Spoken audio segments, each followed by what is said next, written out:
नमस्ते दोस्तों, आज हम बात करने जा रहे हैं इतिहास के सबसे बड़े दंगल के बारे में, यानी दूसरा विश्व युद्ध। आज हम बात करने जा रहे हैं एक ऐसी घटना की जिसने पूरी दुनिया को हिला कर रख दिया।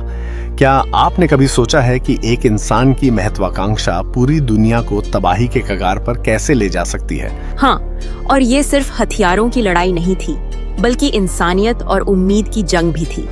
हम बात कर रहे हैं दूसरा विश्व युद्ध की। तो सबसे पहले सवाल आता है, युद्ध हुआ क्यों? आखिर कौन इतना नाराज था? कहानी शुरू होती है पहले विश्व युद्ध के बाद की हालत से। जर्मनी की स्थिति बहुत खराब थी।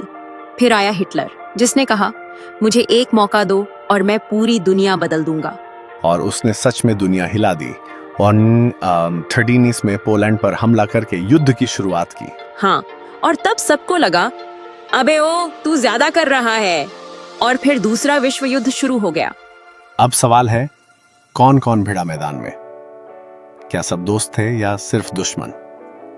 युद्ध दो गुटों में बांट गया था, एक्सिस पावर्स और एलाइड पावर्स। एक्सिस में थे जर्मनी, इटली, जापान, और एलाइड में थे ब्रिटेन, फ्रांस, अमेरिका, रूस और चीन। और युद्ध का मैदान यूरोप से एशिया, समंदर से अफ्रीका तक फैल गया। बिल्कुल सही कहा। अब बात करते हैं सबसे खतरनाक चीज की इस युद्ध में। हिटलर का हेट मोड ऑन। हॉलोकॉस्ट के दौरान उसने 60 लाख यहूदियों को मार डाला। मानव इतिहास का सबसे बड़ा नरसंहार था ये। और अमेरिका ने जापान पर 2 परमाणु बम गिराए। हिरोशिमा और नागासाकी, एक पल में पूरा शहर गायब हो गया। सबसे पहले ये समझते हैं कि हिटलर के आने से पहले जर्मनी में क्या चल रहा था। तो पहला सवाल, दूसरा विश्व युद्ध शुरू होने से पहले जर्मनी की हालत क्या थी? दोस्तों, पहले विश्व युद्ध के बाद जर्मनी की हालत किसी बुरे सपने से कम नहीं थी। 1918 में जर्मनी हार गया था और इसके बाद वर्साय की संधि ने जर्मनी को कुचल दिया। इस संधि में जर्मनी से उसकी जमीन छीन ली गई, उसकी सेना को छोटा कर दिया गया और उस पर भारी भरकम हर्जाना ठोक दिया गया। जर्मन लोग इसे अपमान मानते थे। ऊपर से 1920 और 30 के दशक में आर्थिक संकट, महामंदी ने जर्मनी को और तोड़ दिया। बेरोजगारी, गरीबी और भूखमरी आम बात हो गई थी। लोग गुस्से में थे और उन्हें कोई ऐसा नेता चाहिए था जो उन्हें इस दलदल से निकाले। यहीं से हिटलर की एंट्री होती है। वाह! तो जर्मनी उस वक्त एक ज्वालामुखी की तरह था जो फटने को तैयार था। लेकिन हिटलर इसमें कैसे फिट हुए? चलिए अगला सवाल पूछते हैं। हिटलर ने जर्मनी की सत्ता कैसे हासिल की? हिटलर कोई जादूगर नहीं था, लेकिन उसकी बातों में एक जादू जरूर था।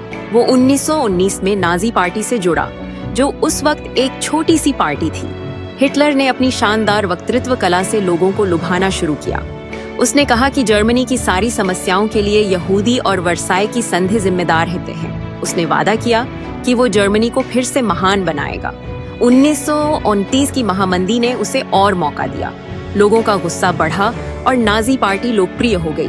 1933 में हिटलर को चांसलर बना दिया गया और फिर उसने धीरे धीरे लोकतंत्र को खत्म कर खुद को तानाशाह बना लिया। तो हिटलर ने लोगों के गुस्से को हथियार बनाया, लेकिन क्या सिर्फ गुस्सा ही युद्ध की वजह बना? चलिए अगले सवाल पर आते हैं। हिटलर का मकसद क्या था जिसने युद्ध की नींव रखी? हिटलर का सपना था एक विशाल जर्मन साम्राज्य बनाना। उसने इसे लेबेंसराउम यानी जीवन स्थान का नाम दिया। उसका मानना था कि जर्मन लोग, जिन्हें वो आर्यन कहता था, दुनिया की सबसे बेहतर नस्ल हैं और उन्हें ज्यादा जमीन चाहिए। इसके लिए उसने पूर्वी यूरोप और सोवियत संघ की तरफ नजरें गड़ा दी। साथ ही वो वर्साय की संधि का बदला लेना चाहता था। उसने जर्मनी को हथियारों से लैस किया, सेना बढ़ाई और धीरे धीरे पड़ोसी देशों पर कब्जा शुरू कर दिया। पहले ऑस्ट्रिया, फिर चेकोस्लोवाकिया। लेकिन असली आग तब लगी जब उसने पोलैंड पर हमला किया। लेबेंसराउम, कितना खतरनाक सपना था ये, लेकिन क्या बाकी देश चुपचाप देखते रहे? अगला सवाल सुनिए, हिटलर को रोकने की कोशिश क्यों नहीं की? चौथा सवाल, जब हिटलर इतना आक्रामक हो रहा था तो बाकी देशों ने उसे रोकने की कोशिश क्यों नहीं की? ये सवाल बहुत जरूरी है। सच तो ये है कि ब्रिटेन और फ्रांस जैसे देश पहले विश्व युद्ध से थक चुके थे। वो किसी भी कीमत पर नया युद्ध नहीं चाहते थे। इसलिए उन्होंने एपिजामेंट की नीति अपनाई, यानी हिटलर को थोड़ी बहुत छूट दे दी ताकि वो शांत हो जाए। 1938 में म्यूनिख समझौते में उन्होंने चेकोस्लोवाकिया का हिस्सा हिटलर को दे दिया, ये सोचकर कि उसकी भूख खत्म हो जाएगी। लेकिन हिटलर की भूख तो बढ़ती ही गई। जब उसने 8 सितंबर 1929 को पोलैंड पर हमला किया, तो ब्रिटेन और फ्रांस को मजबूरन युद्ध की घोषणा करनी पड़ी और बस दूसरा विश्व युद्ध शुरू हो गया। ओहो, तो ये शांति की कोशिश उलटी पड़ गई। लेकिन ये युद्ध इतना बड़ा कैसे बन गया? हिटलर ने युद्ध को इतना बड़ा कैसे बना दिया? यानी बिजली की तेजी से हमला। उसने अपनी सेना को इतना मजबूत बनाया कि शुरू में कोई उसका मुकाबला नहीं कर सका। पोलैंड के बाद उसने डेनमार्क, नॉर्वे, बेल्जियम, नीदरलैंड्स और फ्रांस को चुटकियों में हरा दिया। उसने इटली और जापान के साथ गठबंधन किया, जिससे एक्सिस पावर बनी। फिर 1921 में उसने सोवियत संघ पर हमला कर दिया, ऑपरेशन बारबारोसा। उधर जापान ने पर्ल हार्बर पर हमला कर अमेरिका को भी युद्ध में खींच लिया। बस ये एक यूरोपीय झगड़ा पूरी दुनिया का युद्ध बन गया, जिसमें करोड़ों लोग मारे गए। वाह, क्या कहानी है। गुस्सा, महत्वाकांक्षा और गलत फैसलों का ऐसा मिश्रण कि पूरी दुनिया जल उठी। सितंबर को हिटलर ने पोलैंड पर हमला कर दिया। लेकिन ऐसा क्यों? हिटलर का सपना था एक विशाल जर्मन साम्राज्य का। और हाँ, पोलैंड उस सपने की पहली सीढ़ी थी। लेकिन यह हमला अचानक नहीं था। वर्साय की संधि ने जर्मनी को अपमानित किया था और हिटलर ने इसी गुस्से को हथियार बनाया। और फिर ब्रिटेन और फ्रांस ने पोलैंड की मदद का वादा किया था। 3 सितंबर 1943 को युद्ध की घोषणा कर दी गई। एक छोटी सी चिंगारी ने पूरी दुनिया में आग लगा दी। कि शुरुआती महीनों में कोई बड़ी लड़ाई नहीं हुई। सब इंतजार कर रहे थे, अगला कदम कौन उठाएगा। 1940 में हिटलर ने ब्लिट्जक्रेग की रणनीति अपनाई। यूरोप के देश एक के बाद एक घुटने टेकने लगे। फ्रांस भी सिर्फ 6 हफ्तों में हार गया। हाँ, और पेरिस की सड़कों पर जर्मन सैनिक मार्च कर रहे थे। लेकिन हिटलर यही नहीं रुका।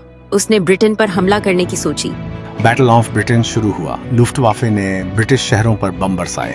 लेकिन ब्रिटेन के लोगों ने हार नहीं मानी। चर्चिल ने कहा, हम कभी हार नहीं मानेंगे। और सच में ब्रिटेन ने हिटलर को रोक दिया।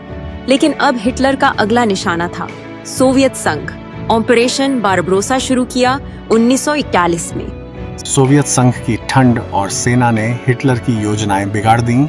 स्टालिनग्राद की लड़ाई में जर्मन सेना घेर ली गई। और फिर सोवियत संघ ने हिटलर को पीछे धकेलना शुरू कर दिया। दूसरी तरफ एशिया में जापान ने पर्ल हार्बर पर हमला किया। पर्ल हार्बर के हमले ने अमेरिका को भी युद्ध में खींच लिया। लेकिन जापान का ये कदम उसके खिलाफ गया। अमेरिका की ताकत ने युद्ध का रुख बदल दिया। डी-डे पर मित्र देशों ने नॉर्मंडी पर हमला किया और हिटलर ने 30 अप्रैल 1945 को अपनी जान ले ली। यूरोप में युद्ध खत्म हुआ। लेकिन जापान अभी भी लड़ रहा था। 6 अगस्त 1945 को अमेरिका ने हिरोशिमा पर परमाणु बम गिराया। जापान ने 2 सितंबर को आत्मसमर्पण कर दिया। दूसरा विश्व युद्ध खत्म हुआ, लेकिन इसकी कीमत भारी थी। 7 करोड़ लोग मारे गए। एक भयानक सबक। हाँ, ये युद्ध दिखाता है कि ताकत और लालच कितनी तबाही ला सकते हैं, लेकिन इंसान की हिम्मत और एकता भी बड़ी ताकत है। आपको ये कहानी कैसी लगी? क्या आप उस दौर में जीने की कल्पना कर सकते हैं? हमें बताइए। इतिहास के कुछ ऐसे काले अध्यायों की जिन्हें सोचकर ही रोंगटे खड़े हो जाते हैं। हिटलर और नाजी जर्मनी द्वारा किए गए यहूदियों पर अत्याचार। हाँ, हिटलर और उसकी सेना ने यहूदियों पर जो अत्याचार किए, वो मानवता के खिलाफ सबसे घिनौनी घटनाओं में से एक है। हिटलर का मकसद यहूदियों को मानसिक और शारीरिक रूप से तोड़ना था। सही कहा। पहले यहूदियों को अशुद्ध और कमजोर मानकर समाज से अलग किया गया। उनके खिलाफ नफरत फैलाकर पूरा समाज प्रभावित किया गया। उन्हें उनके घरों से बाहर निकालकर निर्दयता से पकड़ लिया गया। उनका संदेश साफ था, तुम्हारी कोई जगह नहीं है, तुम इस दुनिया के लिए बोझ हो। जो सबसे भयानक था वो था कंसंट्रेशन कैंप्स। इन कैंप्स में न कोई सभ्यता थी, न कोई मानवाधिकार, सिर्फ मौत का ही माहौल था। और जब यहूदियों को इन कैंप्स में लाया जाता तो उन्हें उनका सामान छीन लिया जाता, उनके कपड़े उतारे जाते और उन्हें गैस चैम्बर में भेज दिया जाता। गैस चैम्बर में न गोली चली, न कोई युद्ध हुआ, बस एक रसायन फैलाया जाता और कुछ ही मिनटों में सैकड़ों हजारों लोग दम घुटकर मर जाते। यह प्रक्रिया इतनी सामान्य बना दी गई थी कि हर कदम पर मौत की गंध महसूस होती थी। क्या उन बच्चों ने कभी अपने माता पिता से पूछा होगा, क्या हम सुरक्षित हैं? शायद हाँ, और माताओं ने अपने बच्चों से कहा होगा, तुम हमेशा मेरे दिल में रहोगे। फिर भी उन्हें मौत की ओर धकेल दिया गया। अब बात करते हैं नानजिंग नरसंहार की। 1937 में जापान ने चीन पर हमला किया और नानजिंग में भयावह कांड अंजाम दिया। नानजिंग शहर, जो कभी शांतिपूर्ण था, जापान के हमले के बाद नर्क में बदल गया। जापानी सैनिकों ने घरों को लूटा और निर्दोष लोगों को मौत के घाट उतारा। महिलाओं के साथ बलात्कार किया गया और कई महिलाएं अपने परिवारों से हमेशा के लिए बिछड़ गईं। मासूम बच्चों को भी नहीं बख्शा गया। सड़कें, घर, अस्पताल, कोई भी जगह सुरक्षित नहीं थी। हर जगह खून और चीखें सुनाई देती। सैनिक निर्दयता से लोगों को मारते, जलाते और शवों के ढेर में तब्दील कर देते। इंसानियत पूरी तरह से डर के साए में दब चुकी थी। इस बीच कुछ लोग ऐसे भी थे जिन्होंने अपनी इंसानियत का परिचय दिया। जर्मनी में कुछ नागरिकों ने यहूदियों को छिपाया और उन्हें नाजी सेना से बचाया। जापान में भी कुछ लोग थे जिन्होंने अपने ही सैनिकों के खिलाफ खड़ा होकर निर्दोष चीनी नागरिकों को बचाया। यह उन घिनौनी घटनाओं के बीच उम्मीद की किरण थी। यह साबित करता है कि हर जंग, हर अत्याचार, हर नफरत के बीच भी इंसानियत कहीं न कहीं जिंदा रहती है। आखिरकार यह हम पर निर्भर करता है कि हम इतिहास से क्या सीखते हैं। क्या हम इंसानियत को फिर से जिंदा कर सकते हैं, या ये सब कुछ सिर्फ एक भुला दी गई दास्तान बनकर रह जाएगा? इतना सब हुआ तो जीता कौन और किसकी वोट लगी? एलाइड पावर्स जीत गए, लेकिन हिटलर ने खुद को गोली मार ली और मुसोलिनी को जनता ने फांसी पर टांग दिया। जीत हुई, लेकिन अंदर से हर कोई हारा। अब हमें क्या सीख लेनी चाहिए? ताकत से नहीं, बात से दुनिया बदलती है। नफरत से सिर्फ कब्रें बनती हैं और प्यार से सभ्यता।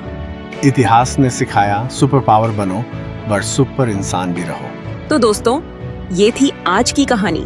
इतिहास की नहीं, इंसानियत की गलती की। अगर आपको ये पॉडकास्ट मजेदार, दिलचस्प लगा तो चैनल को लाइक, सब्सक्राइब करो और कमेंट में बताओ कि अगली बार कौन सा पागलपन लाएं इतिहास से। मिलते हैं अगली बार एक नए इतिहास के धमाके के साथ। अगली बार हम फिर मिलेंगे एक नई कहानी के साथ। तब तक के लिए नमस्ते और खुद का ख्याल रखिए।